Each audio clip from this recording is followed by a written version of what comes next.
n'Andriamanitra isika fa noho ny fahasoavana, noho ny fandrapony dia nomen'Andriamanitra tombonandro ahavelomana tahaka zao. Ka nataony natratra ny taona vaovao 2020. Ary indrindra nataony natratra ny andro androany, andro zay ahafahan'Andriamanitra milaza vaovao mafaly aminao, mikasiany amin'ny fiainanao amin'ny taona diavintsika ity.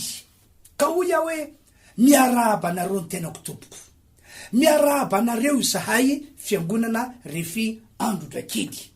Engane ka samy andray fahasoavana avokoa isika rehetra amin'ny taona ity, tsy hoe amin'ny taona ity fotsiny fa mandritry ny taona mihitsy.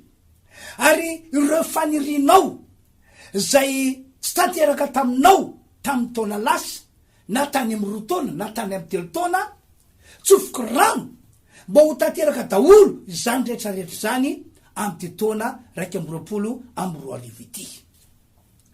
Satria efa manitsaka ny taona vaovao isika, de hoy aho hoe andao anao vavaka fisaorana sy fakasitrana an'Andriamanitra miaraka isika. Ianareo zay manaraka zao fandarana izao, ny terako de iaraka isika, iray fo, iray saina, iray hevitra, iaraka ivavaka eo anatren'Andriamanitra, anao vavaka torapo mihitsy.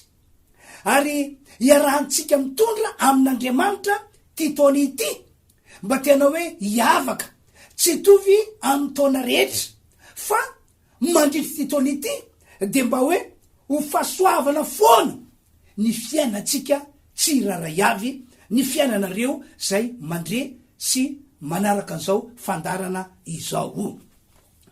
Ary raha sanatria indray ka hoe misy ny olana, misy ny ady, misy ny zavatra sarotra, dia etsika anatr'Andriamanitra ho ia hoe amin'ny taona ity dia hompandresy foana isika. Zay zany no antony zao vavaka irantsika manao zao, ka dia andeo ivavaka, raha afaka mandoaly teo de mandoly, na apetra amin'ny fonao ny tananao dia ivavaka tsika tompoko.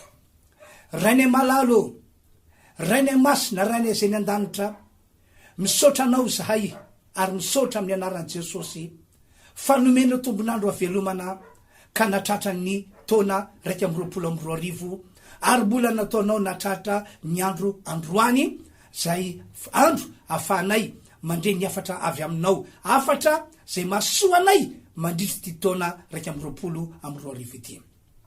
Kondreto zay rehetra, miray saina, miray hevitra, miray fo, miaraka mivavaka, manao vavaka torapo mihitsy, ka mitondra ty taona ity mba ho taona miavaka, tsy mitovy amin'ny taona rehetra zay fa nodiavinay hatram'izay.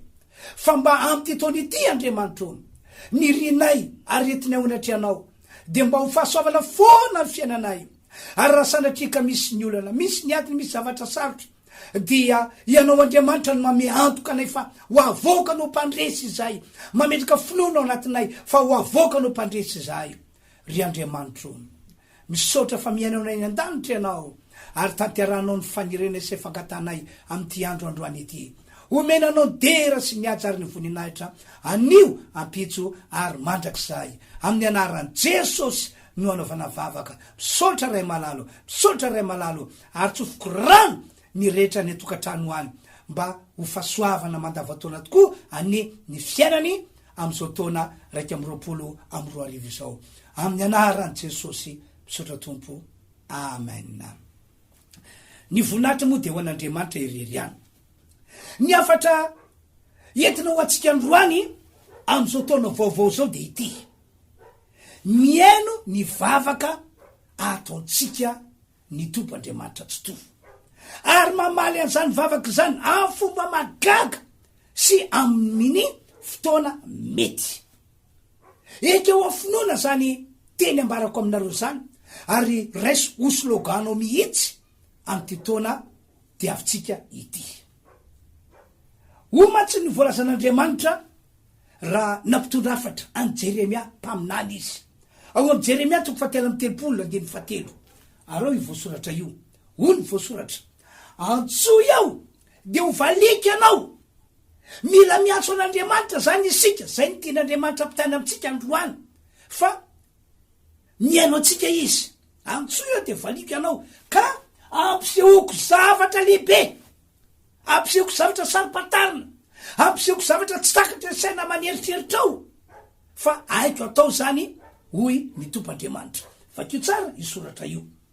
Manamafy azany akio ny teny nataony Jesosy tamin'izy nandalitra ty ambony tany ao amin'ny boky Matthieu 7:1-7 ka hatramin'ny 8:1 toy zao voasoratra vakina amin'ny anaran'i Jesosy lay teny: mangata de omena ianareo, mitadiava de ahita ianareo, dondony de hovoana ianareo, fa zay rehetra mangataka no mahazo. Raha mangataka zany anao de mametoky Andriamanitra hoe mahazo anao. Ary zay mitady no mahita, ary zay mandondona ny voana. 5 ariza moa aminareo rangatany zanamofo no hany miazo vato, ary rangatany miazan-drano no hany miazo mena rano.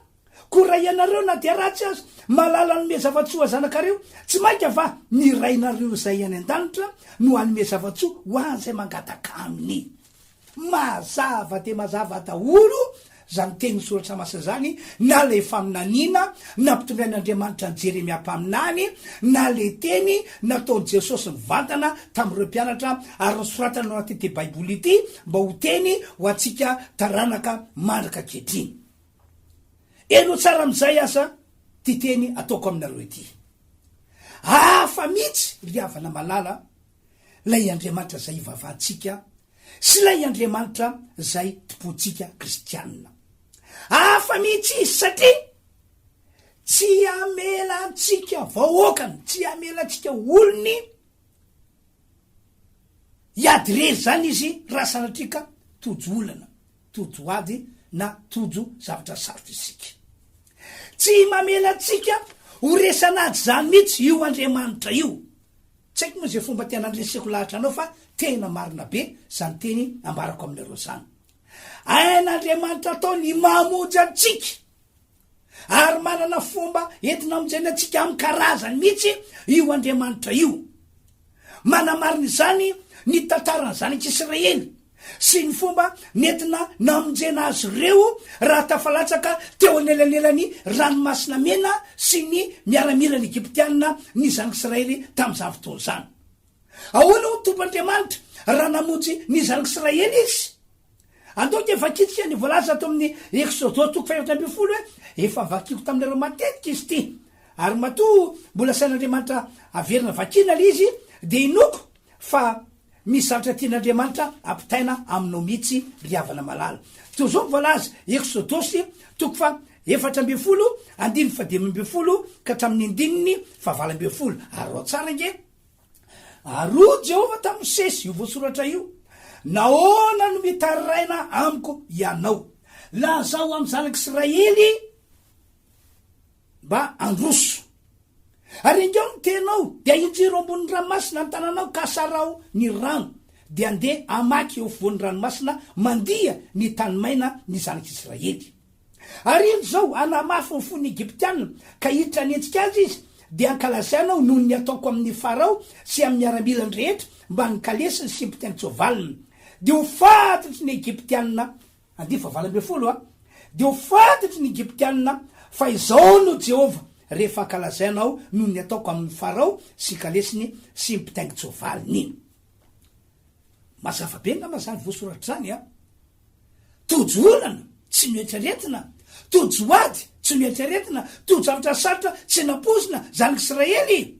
Satria raha niala tany Egypte ry zareo de nieritreritra hoe lalina feno voninkazo foana nizoro atsika mandra-patokany amin'ilay tany tondra Rosia tany kely zay efa nolazain'Andriamanitra fa omena atsika mba holovantsika. De niala tao Egypte tamin'ny alalan'ny orakoraka sy ny irahira sy ny ty ny zanak'Israely tamin'izany fotoana zany. De nandeha ary na defa nandeha namaky vakevitra ary zareo de mbola ohatrany tsy tratra ihany. De nandeha kanjo. Ino ty manjo? Ranomasina mena manoloana. Raha mbola nieritreritra teo ry zareo tapoka tsy napozina nireny miaramila Egyptianina tonga manenjika avato fara amabo azy ireo. Olana nge zany, ady nge zany. Fa Andriamanitra hoe tsy amelantsika ho rery zany raha mbola olony ianao. tsy amelatsika ho resanady zany mihitsy raha mbola olony ianao. Ary zany ho atona tokan'Andriamanitra niteny ta Mosesy hoe Mosesy io ho famonjeko zany Israely ekeo niteniko Arony zalasaiko mandiany anao makeo morony ranomasina mena ainjiro ny tananao miaraka amle tena sarao rano io fa tokotonga lasa tany maina io afako mamonjy ny zany Israely oloko ary amin'ny fotoana io no ankalazainao fa ho hitanareo zay ataoko amin'ny Egyptianina. Dia nitranga ny famonjena lehibe sady makaka. Ry hafanao tak zany io Andriamanitra zay vavantsika io manoloana ny fitsintsika olony.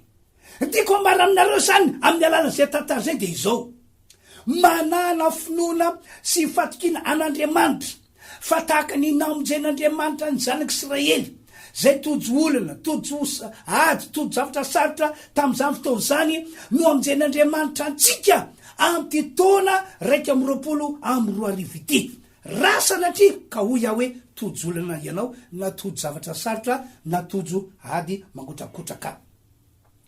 Zavatra mety mitranga matsiriavana raha mbola velo eto ambony tantany ity ny fisian'ny olana ny ady sy ny zavatra sarotra. Fa ny tombony de zao zay rehetra nino an Jesosy, zay rehetra nyray Jesosy, zay rehetra tonga olon'Andriamanitra, zay rehetra efa tonga zanak'Andriamanitra de manana tombo manokana satria lay Andriamanitra tsy to, lay Andriamanitra nahary azy no Andriamanitra mandray atanana omena tompany dera sy mihaja ary voninahitra. Manana ihany koa finoana sy fatikina an'ilay teny ao amin'ny Kolosiana 2:10 voalaza ao mantsy fa Jesosy Kristy mihitsy sy no ny azo fijaliana no hitondrantsika olon'Andriamanitra toy ny fanaondreo zay avy nandresy. Andao dia vakina ny Kolosiana 2:10 hoe toy zao voasoratra amin'ny anaran'i Jesosy. Kolosiana 2:10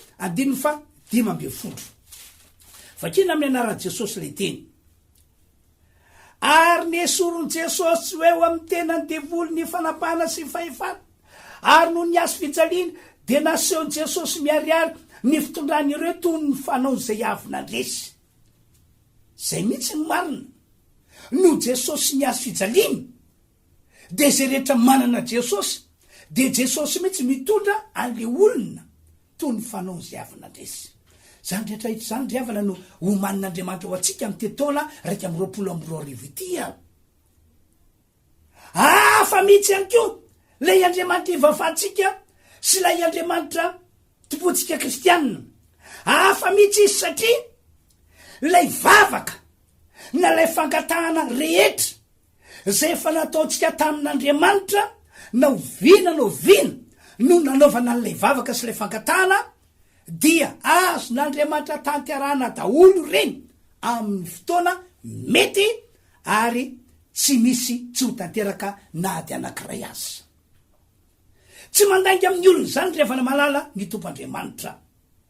Averiko le teny nataony Jeremia 3:7 antsoy aho de ho valiko ianao ka ampisehoko zavatra lehibe sarim-patarina zay tsy takatra sianao zay tsy fantatrao. Antsoy aho i Andriamanitra, mila miantso azy isika.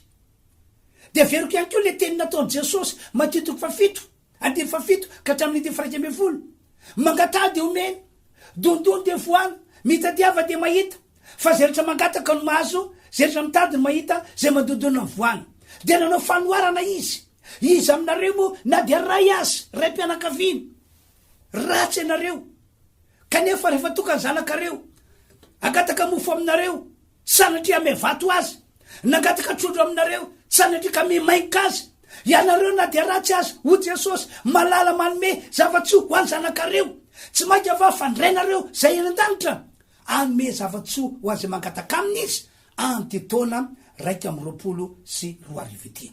Zay matoka amin'ny teny manao hoe lay vavaka na lay fangatahana rehetra efa nataonao tany aloha be tany kanefa tsy netanteraka mihitsy amin'ny anaran'i Jesosy minoy ianao, maneke ianao, fa ataon'Andriamanitra tanteraka zany amin'ny ty taona de avitsika ity de ny taona 120. Efa vavaka nketsika teo hoe mba ho avan'Andriamanitra ty taona ity tsy tovy tamin'ny taona rehetra efa lasa, fa mba tena hoe ho fahasoavana foana ny fiainatsika ary anisany fahasoavana omen'Andriamanitra anao de zay lay nangatanao ka tsy azonao teo aloha, lay vavaka nataonao ka tsy tanteraka taminao teo aloha, ho tanteran'Andriamanitra ane zany amy ty taona 2024. Manamarina zany tantara tantarako aminareo zany a, ny tantaran'ny Zakaria sy Elisabeta, lay ray aman-dreniny Jaona mpanao batisa. Tantara anisany tena mampahery ahy ary tantara mampitombo fonoko ny tantarany Zakaria sy Elisabeta vadiny zay ray aman-dreniny Jaona mpanao batisa. Tatako zao no zavatra nitranga tamin'izany fotoana zany. Tao anatin'ny fahatanorana dia anisan'ireo olona mba naniry ny azo zanaka, ny azo taranaka Zakaria sy Elisabeta. Zakaria moa mpisorona. De tsy nitsatra nivavaka ry zareo ary tsy nitsatra nangataka tamin'Andriamanitra. Ina moa mahatonga azy mivavaka sy mangataka? Satria mino izy fa mihaino vavaka Andriamanitra. Mino izy fa mpamalisoa zay mazoto mitady azy Andriamanitra. De nivavaka ry zareo. Fa lasa ihany taona ray, taona roa, taona telo, taona efatra, 10 enina miakatra, tsy tanteraka mihitsy ny nangatahany. Tsy tanteraka mihitsy lay faniriny. Tsy tonga mihitsy lay zanaka ary tsy tonga mihitsy lay taranaka zay nandrasany Zakaria sy Elisabeta. Zany a, zavatra nitranga tamin'izany fotoana zany. De fefarany azy, antitra ihany izy mivady. Antitra ihany izy mivady. Ary efa tsy nieritreritry intsondry zareo hoe mbola hiteraka satria efantitra Elisabeta vadiny Zakaria, Zakaria ihany koa itsandaniny efantitra tahaka zany. Akory anefa rehefa milala zava-magaga, eo indrindra no ampahirizako anareo hoe io vavaka nataontsika io de efa henin'Andriamanitra. Ary tamin'izany Andriamanitra efa nanomana ny valiny ho antsika, ary efa nanendry ny andro na ny fotoana anomezana an'ilay zavatra nangatantsika io Andriamanitra io. Profo zany hoy a tantaran'ny Zakaria sy Elisabeta. Tao anatin'ny fotoana efa tsy mihetraretin'ny zareo intsony mbola azo zanaka, azo taranaka, raha nanao asa fisoronana indrindra Zakaria no tonga lay anjely zay niran'Andriamanitra tany an-danitra mba hitondra vaovao mafaly amin'ny Zakaria. De niteny tamin'ny Zakaria lay anjely, aza matahotra Zakaria, efa nitafity tamin'Andriamanitra ianao, le vavaka nangatanao, le zavatra nirinao mba ho tanterako fiainanareo mivady, de efa henin'Andriamanitra ary ho tanterany zany. Itoejaza Elisabeta vadinao, ary ny anarany hiteraka zazalahy izy, ary ny anarany toy zao, ny anarany toy zao, ary takizao sy toy zao avy ny momba ny zazalahy io. Tahetra Zakaria tamin'izany a, zavatra tsy noeritreretin mbola hoeniny sofina, no hoeniny sofina indray. De akory sa magaga ry havana, fa raha voalazan'ny Baiboly no jerena dia tanteraka tokoa le izy. Toejaza Elisabeta vadiny Zakaria. Ary teraka somatsara izy tateo reny, ny anarana ataony hoe Jaona, zany hoe lay Jaona mpanao batisa, arak'izay fatatsika ato anatin'ny ty Baiboly ity zany. Ry havano, ny soratana ihany koa zany tantara zany, entina milaza aminao fa te hitondra ny fiainanao tahaka ny fiainany Zakaria sy Elisabeta ny tompandriamanitra am'izao taona 2022 zay diavintsika izao.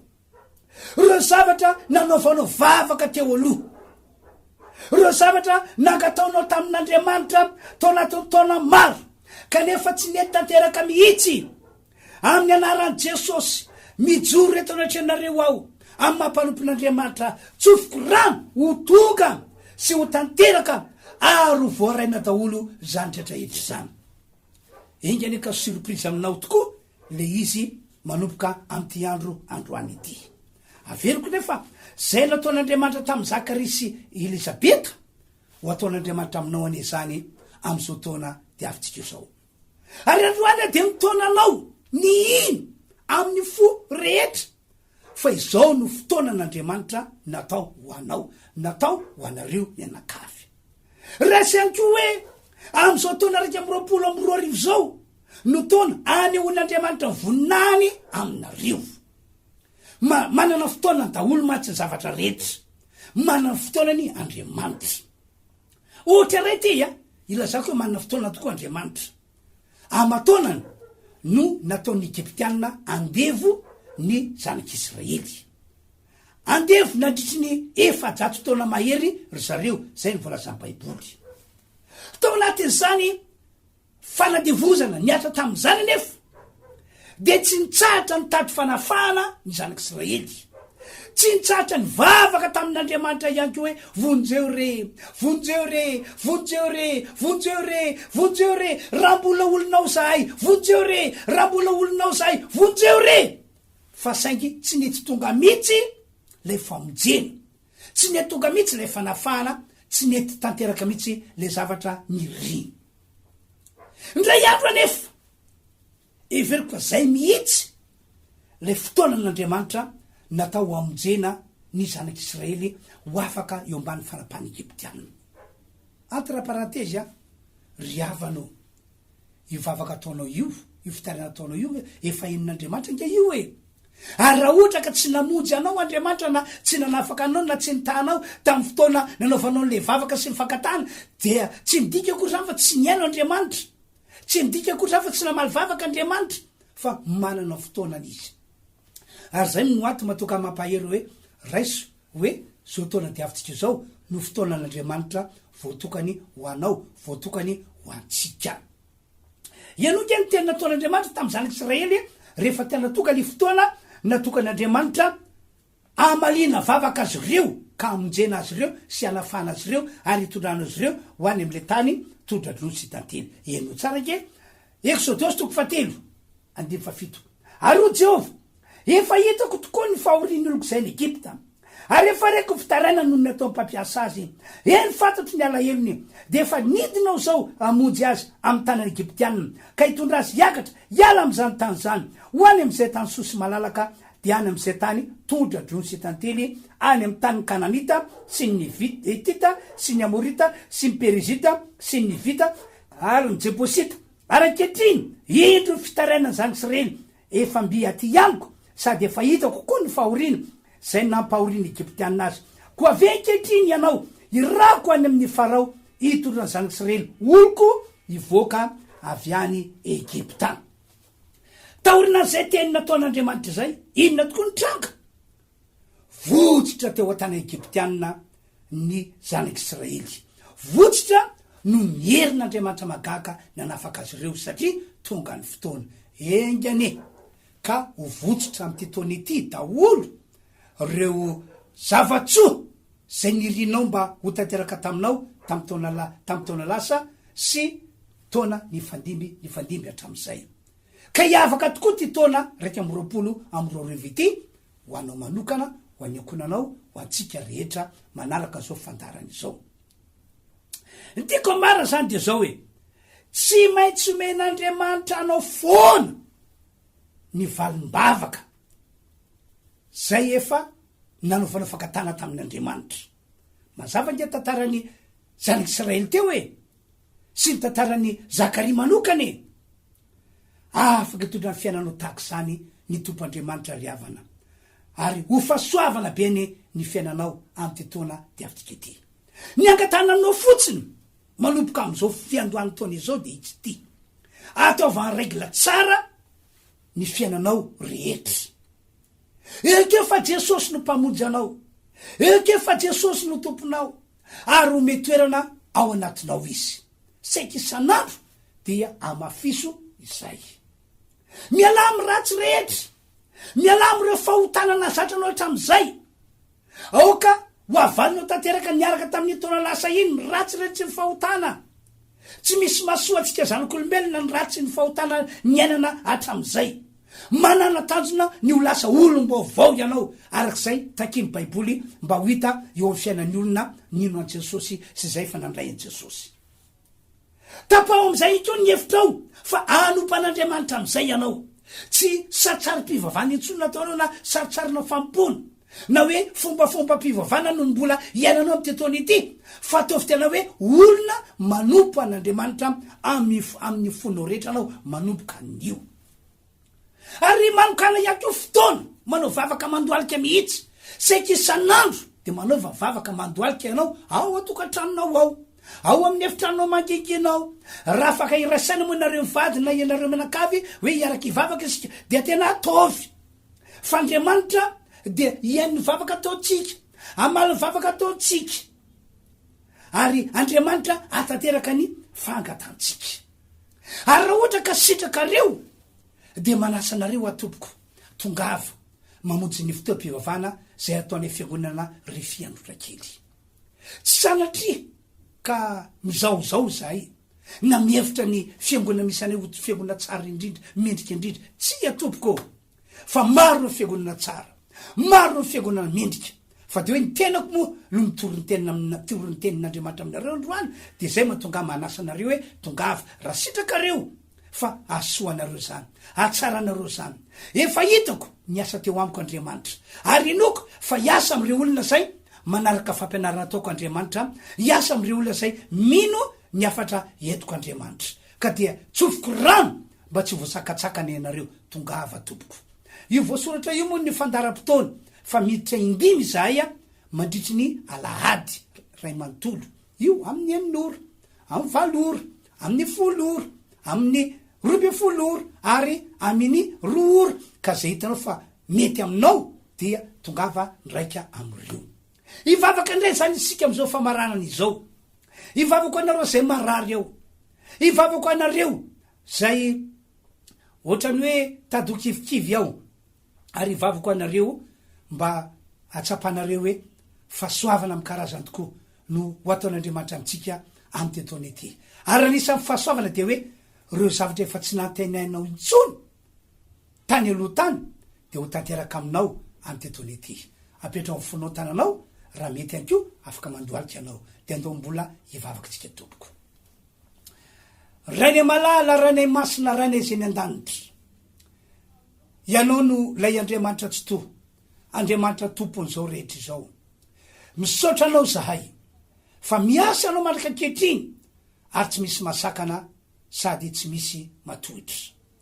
Miantso anao amin'ny anaran'i Jesosy izay araka le teny nambara teo, fa mino anao ho Andriamanitra mihaino vavaka sy mpamaly vavaka ary mpamaly soa zay mazoto mitady anao ianao. Mino an'izany zahay, ko dia mamindra-fo aminay rehetra anao Andriamanitra. Na iza taminay nandre azo afatra izao, mamindra-fo ianao. Ny famindraponao no mahatonga anao manao hetsika lehibe amin'ity androandroany ity, amin'izao taona vaovao zao, ka manaisitra fahotany rehetra sy ny eloka rehetra, ary mamafa reo zavatra ratsy nety ny fahotana sy ny eloka teo amin'ny fiainanay. Ry Tompoandriamanitra eo, mietehitra sy miankina amin'ny famindraponao lehibe tokoa zahay, ka androany dia ataonao miavaka ty taona ity, ka amin'ny karazany zavatsoa nareo fahasoavana zay horaisinay Andriamanitra. Ataovy mino an'izany zahay, ataovy resy lahatra ny amin'ny fahamarinana an'izany izahay. Ny faly ratsy, ny devoly, mpampirorosaina, mpaniangelina, miala amin'ny anaran'i Jesosy Kristy, miala aminay rehetra. Reo zay marary amindreo fo ihany koa Andriamanitra, ka ho sitrana izy, didina ny aretina, miala amin'ny anaran'i Jesosy, sitranana ny olona rehetra marary amin'ity androandroany ity. Matoky anao Andriamanitra ao, zay anao zavatra lehibe sy magaga eo amin'ny fiainanay tokoa amin'izao taona 2020 zay diavina izao. Misaotra makasitraka mame voninahitra anao zahay, anao nidera sy nihaja ary ny voninahitra, anio ampitso ary mandrakizay amin'ny anaran'i Jesosy. Misaotra raha io, misaotra Tompo. Amen. Zay zany tompoko ny hoafatra nentina ho atsika tamin'ity androandroany ity. Ny teloko anankiray manaraka dia afaka mifandray amiko anareo amin'ny alalany antso atarby, amin'ny alalany mail, amin'ny alalany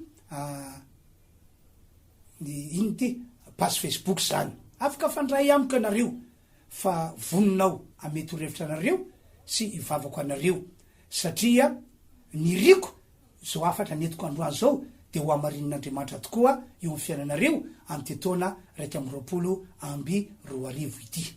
Afaka miona amiko any bloc ihany koa nefa nareo, fa miantso any telefona aloha ianareo, zay nareo fa makany raha ionamiko, kanefa na zany azy dia misy pastera isanandro ao afaka mandray olona manampy ahy.